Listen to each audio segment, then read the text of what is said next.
যাচ্ছেন কোথায়? শুনুন শুনুন, আপনাদের খেয়ে কাজ নেই, আমারও নেই, চলুন একটু তুফানি করে আসি। তো তুফানি করতে যাওয়ার আগে আগে প্রিপারেশনটা তো নেই। চলুন এবার যাই, দেখি কি পাওয়া যায়। চুরি করতে যাচ্ছি গাইস, চুরি। তো আমি এখন সিঁড়ি দিয়ে না যাচ্ছি, উফ, এই সিঁড়িটাও আমাকে আটকে দিচ্ছে। এই যে সেই অমূল্য সম্পদ চুরি করে নিয়ে এসেছি, কারি পাতা। তো কারি পাতা নিয়ে এসেছি যখন, ভাবলাম শুকিয়ে রেখে লাভ কি। তো চিড়েটাকে প্রথমে ধুয়ে ফেললাম, চিড়ের মধ্যে যা নোংরা ছিল। আর গাজর, ক্যাপসিকাম, পেঁয়াজ, লঙ্কা সব কুচিয়ে নিয়েছি। এদিকে বাদাম ভেজে নেব, আর এদিকে একটু কাজু কিশমিশ দেবো। এত সুন্দর করে চুরি করে নিয়ে আসা জিনিসটা যদি ভালো কাজে না লাগাই তাহলে চলবে বলুন না। তো বাদামটাকে ভেজে নিচ্ছি আর কাজু কিশমিশটাকেও ভেজে নিচ্ছি। কিশমিশ তো একদম পারসির মতো ফুলে ঢুমুঢুমু হয়ে গেছে কারি পাতা দেখেই। যাই হোক, সমস্ত ভাজা জিনিসগুলোকে তুলে রাখছি একটা সাইডে বাটির মধ্যে। আর ওদিকে তেলের মধ্যে দিয়ে দিলাম তেজপাতা, এলাচ, সর্ষে, আর ওই সেই চুরি করা সম্পদ কারি পাতা।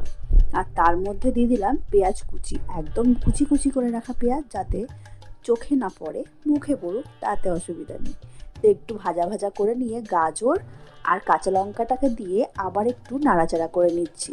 এদিকে গাজর আবার রাগ করছে, বলছে আমাকে একটু না সিদ্ধ করলে হবে না। তাই ঢাকা চাপা দিয়ে দিলাম যাতে গাজরটা সেদ্ধ হয়ে যায়। তো একটুখানি তারপরে দিয়ে দিলাম ক্যাপসিকাম।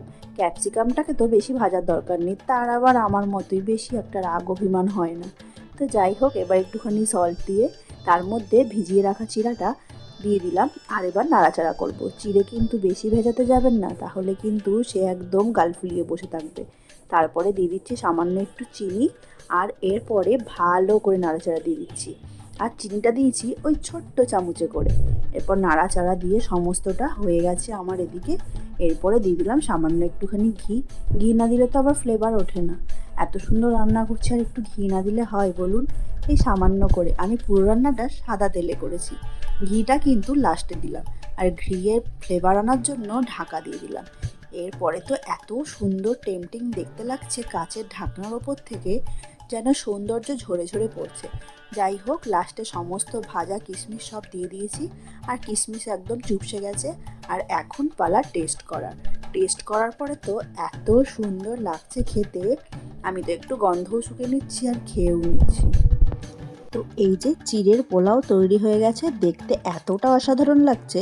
আর চুরি করা জিনিস দিয়ে রান্না করেছি, টেস্ট তো অবশ্যই হবে। তাহলে আপনারাও বাড়িতে ট্রাই করে ফেলুন এই রেসিপিটা। আর তাহলে আজকের ভিডিওটা আমি এখানেই শেষ করছি। এরকম টাইপের ভিডিও দেখার জন্য অবশ্যই পাশে থাকতে হবে। আর কেমন লাগলো জানাতে কিন্তু অবশ্যই ভুলুন না।